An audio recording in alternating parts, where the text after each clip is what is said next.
ఒక అడవిలో ఒక నక్క ఉంది. నక్క ఎలాంటిదో తెలుసు కదర్రా మీకు. అది పెద్ద జిత్తుల మారి.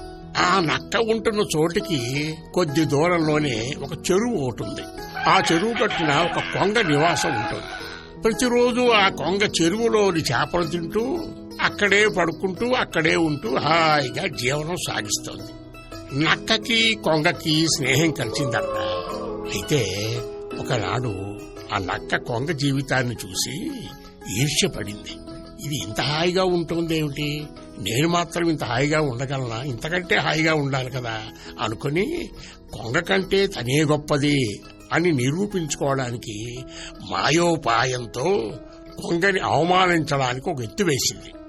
ఒకనాడు నక్క కొంగ దగ్గరికి వెళ్లి, మిత్రమా మిత్రమా, ఈ రోజున తప్పకుండా నువ్వు మా ఇంటికి విందుకు రావాలి అని ఆహ్వానించింది. కొంగ సరేనంది.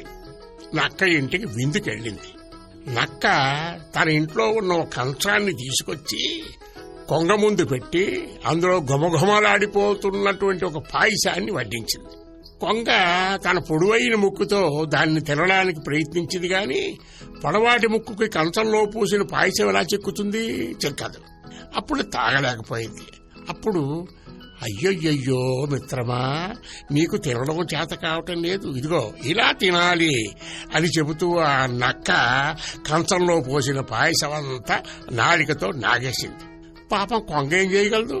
ఏమీ చేయలేక ఆకలి కడుపుతో ఇంటికి వెళ్ళిపోయింది. అనుకుంది.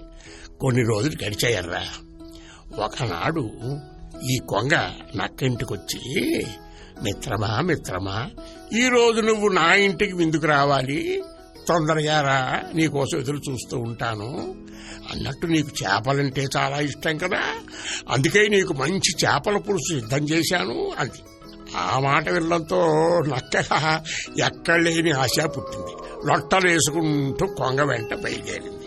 ఇంటికి చేరుకోగానే కొంగ ఒక ఎత్తైన బల్ల వేసి దాని మీద సన్నని మూతి ఉన్న పొడవైన కూజా పెట్టి అందులో చేపల పులుసు పోసిందర్రా. పోసిందా? పోసి మిత్రమా ఏ విందు ప్రారంభించు అంది. చేపల పులుసు నుంచి గుమగుమ గుమని వాసనలు వస్తున్నాయి. నక్క నాలుక చాచి ఆశగా అందుకోవడానికి బల్ల చుట్టూ అటు ఇటు తెరవడం మొదలెట్టింది. కూజాలో ఉన్నది దానికెలా అందుతుంది? ఒకవేళ కూజా అందినా నక్క మూతి ఆ కూజాలో పట్టదు.